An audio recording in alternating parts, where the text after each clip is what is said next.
వందనాలండి. ఈరోజు మే 17 ప్రభువునందు ప్రయాస వ్యర్థం కాదు అనే విషయం జ్ఞాపకం చేసుకుందాం. పౌలు కొరింథీయులకు రాసిన మొదటి పత్రిక 15:58లో కాగా నా ప్రియ సహోదరులారా, మీ ప్రయాసము ప్రభువునందు వ్యర్థం కాదని ఎరిగి స్థిరులను కదలని వారును ప్రభు కార్యాభివృద్ధి యందు ఎప్పటికీ ఆసక్తులునై ఉండుడి. యేసుప్రభు పునరుద్ధానుడైనందున మనం ఆయన కొరకు ఏం చేసినా వ్యర్థం కాదని పౌలు అంటున్నాడు. మంచి పరిణామాలేవి కనపడకపోతే మనకు మంచి చేయాలని అనిపించదు. అయితే పరలోక దృక్పథంతో చూస్తే మనం సాధారణంగా మన శ్రమకు తగిన ఫలితాలు చూడము అని అర్థమవుతుంది.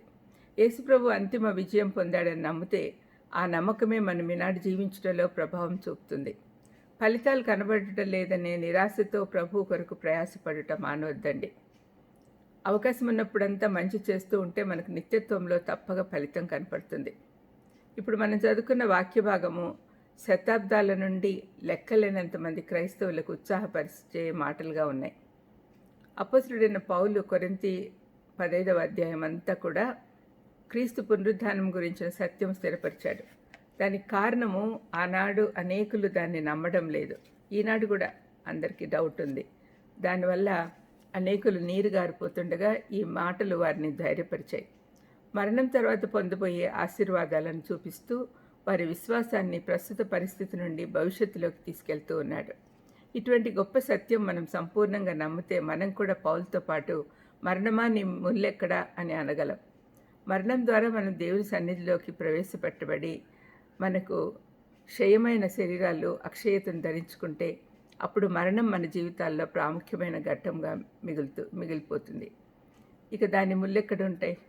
ఈ సత్యం యొక్క నిశ్చయత మనల్ని ప్రోత్సహించి ఇహలోకంలో ఈనాడు పొందుతున్న శ్రమలన్నిటినీ అధిగమించే శక్తినిస్తాయి.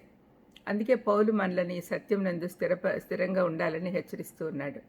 అబద్ధ బోధకులు ఈ సత్యాలను వక్రీకరించి చెబుతుండటం బట్టి వివేచన కలిగి ఉండమని చెప్తూ ఉన్నాడు. ఇదే అధ్యాయంలో 20వ వచనంలో ఇప్పుడైతే నిద్రించిన వారిలో ప్రథమ ఫలంగా క్రీస్తు మృతుల్లో నుండి లేపబడి ఉన్నాడు. ఆయన పునరుత్థానం అయినందున మనం కూడా తిరిగి లేస్తామనే సత్యము మనల్ని ధైర్యపరిచి ఆయన పనులలో ప్రయాసపడేటట్టు చేస్తాయి.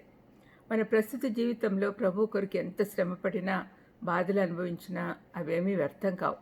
కొన్నిసార్లు నిష్ప్రయోజనం అనిపిస్తాయి, కానీ అవి ప్రతిఫలాన్ని తప్పకిస్తాయి. మనకు నిత్య జీవము పరలోక ఆశీర్వాదాలు ఇచ్చిన ఆ రక్షకునికి ఏమిచ్చినా ఆయన కొరకు ఎంత ప్రయాసపడినా తక్కువే అవుతుంది. మనం ఆయనకు రుణపడి ఉన్నాం కాబట్టి ఆయన కొరకు పనిచేద్దాం. నీతిమంతుల క్రియలు ఎప్పుడూ వ్యర్థం కావు. ప్రార్థన చేసుకుందాం. దయమేడ యేసునాయన స్తోత్రం ప్రభా.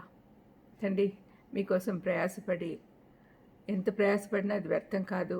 మాకు ఇహలోకంలో కాకపోయినా నిత్య జీవంలో ప్రతిఫలం దొరుకుతుందనే ఆశతో కష్టపడి పనిచేసే దానికి సహాయం చేయమని యేసుక్రీస్తు నామమున వేడుకొంచున్నాను తండ్రి. ఆమెన్. God bless you.